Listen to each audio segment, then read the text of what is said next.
The Steam Tank, I've done a unit highlight about it in the past, but it never hurts to look at it again because, let's be honest, this is one of the coolest units in the game, in my opinion. Sort of the only quote-unquote monster you have access to is the Empire, this unbreakable, heavily armored chariot artillery.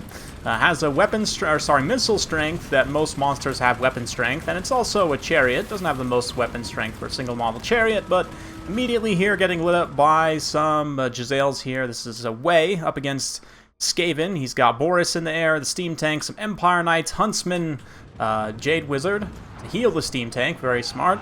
Some regular archers, and just nice wide build here around the Steam Tank. Steam Tank plus Boris, and still take a wide build with some cavalry. That's the Empire way. Get it? Anyway. Master Assassin here, going to apply that debuff to Boris, get rid of his missile resistance, and also, you know, make him very slow so he can't avoid. Going to get lit up by Giselles. We've got one regular, one Regiment of Renown.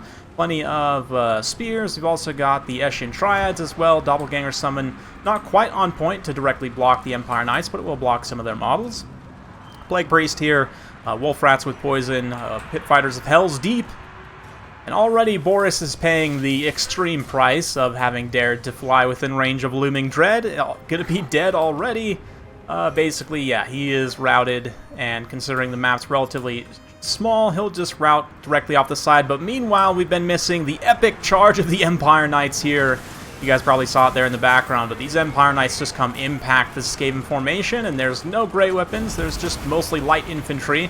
There's not even any Storm Vermin or anything, so they're able to just kind of run rampant here and get straight through these lines. The Doppelganger Summon doesn't really hold them back too much. They're taking some damage, certainly, it must be said, but just extremely, yeah, doing a great job disrupting the Skaven formation to a rather extreme degree. And of course, the Steam Tank, as a chariot against the Skaven, they only have the Pit Fighters here and the Plague Furnace as high mass units. They are currently over dealing with Cavalry, trying to keep them from running rampant. So there's not really anything to account for. The Steam Tank, Death Runners will get in there.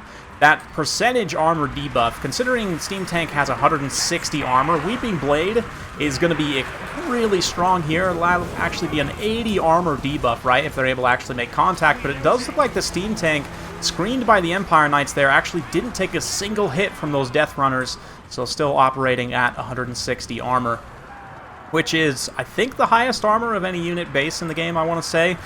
Basically what it means is that at a minimum on the armor roll, it'll be taking 80%, it'll be taking only 20%, right? 80% of the non-armor piercing damage will be mitigated. Now we see with the Weeping Blade, it goes down to 80 armor, so that is a huge debuff. I mean, most armor spells cap out at minus 60, right? So that is just absolutely massive. Steam Tank gonna have to pull away there.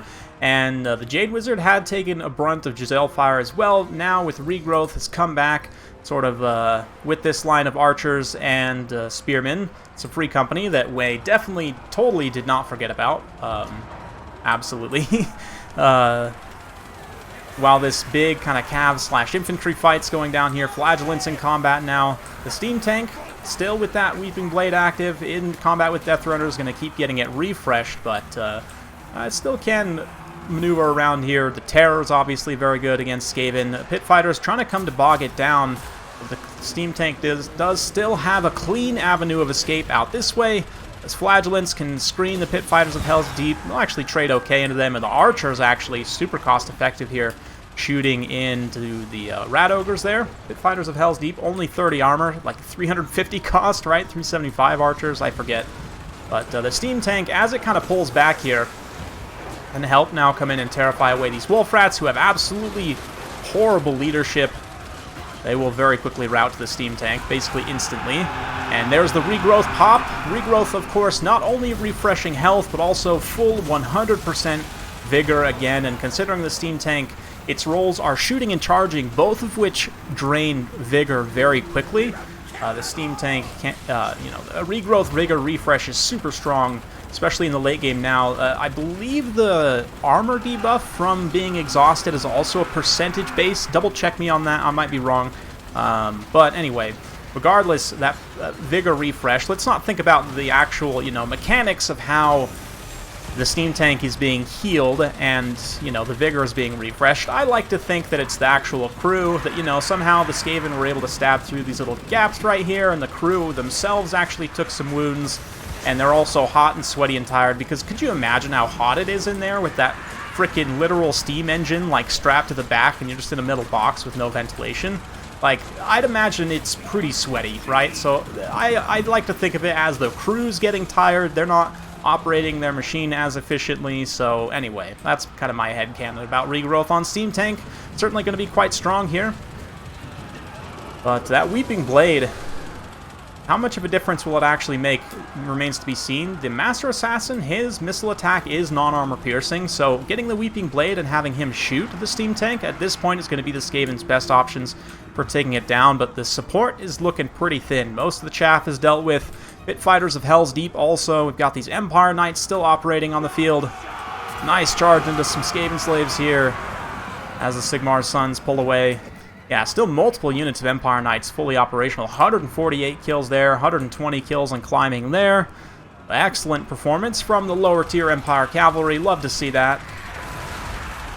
Cavalry these days get a bad rap, but if you've watched this channel recently for any length of time, you will know that Cavalry are still quite good at multiplayer in the right situation. It's actually better than it was in the last patch, and I keep saying that because people keep saying otherwise in various forums, but those people are probably not watching this channel anyway. It's like we all know something that they don't, right? Like we're all privy to this little secret, like, oh, Cavalry's actually secretly good sometimes. Skaven are one of those factions, like I talked a little bit about in a recent video, Plague Priests, or sorry, Plague Monks with the Censors, right? The Censor Bearers. They're kind of the one great weapon unit that I haven't seen a whole lot of in this patch from Skaven that I think could be absolutely bonkers in the right situation, but they are very squishy, so maybe not. Here against Empire, I would certainly think that one unit even, like, countercharging into heavy cavalry could evaporate them very quickly. Regardless, though, at this point, the balance of power starting to favor the Empire as the Plague Priest gets terrified away by the Steam Tank in bumper cars. Archers also providing a little bit of leadership debuff. Free Company, nice countercharge. They got a volley of pistols before the countercharge. They are definitely going to lose horribly here. But, hey, the Steam Tank is at least trying to come help.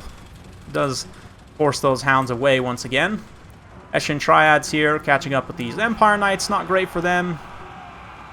Triads are obviously going to trade very well, but at this point they don't really have enough numbers, and they have to deal with the Steam Tank and the Knights, right? And one more Regrowth here, Wei being very patient with his magic. Only, I think that's just 3 Regrowths are the only spells he casted, which is, I think, almost all the Winds of Magic you would get. I would need to actually look at that, but, I mean, it's a long game. You see as the balance power just ticks up and up as the Steam Tank is healed. Another Warp Stars there. Does actually pretty good damage. I haven't really been watching, but Eshin Sorcerer spamming Warp Stars on the Steam Tank. If he has enough magic, could even things out. But let's see.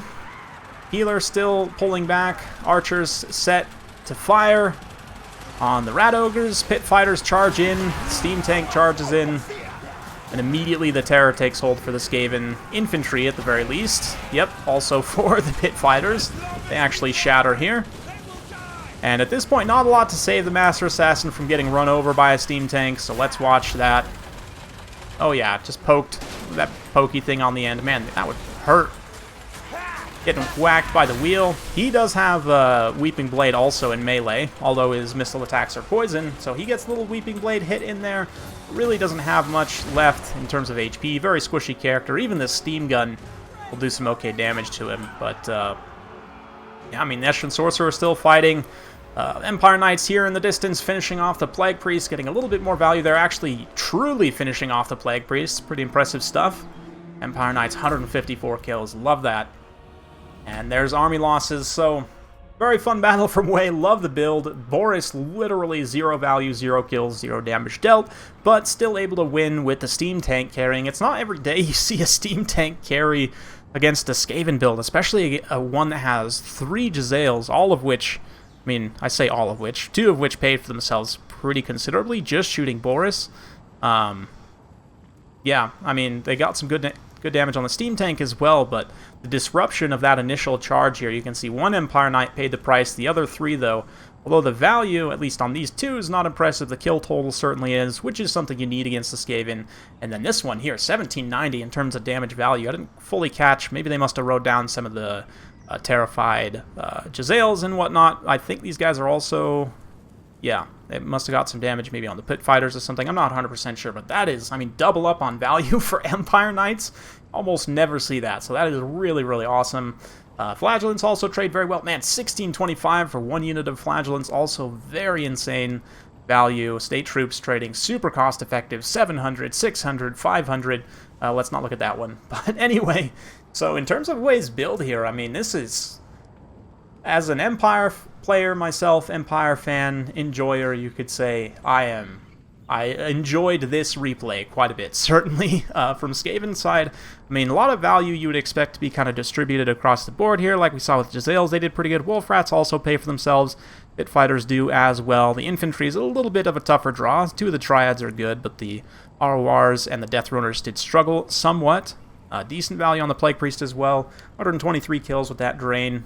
Kind of to be expected, but just not quite enough to finish off the Steam Tank at the end of the day. I mean, quite a bit of anti-large AP tools to a degree, right? And certainly a lot were committed to take out Boris.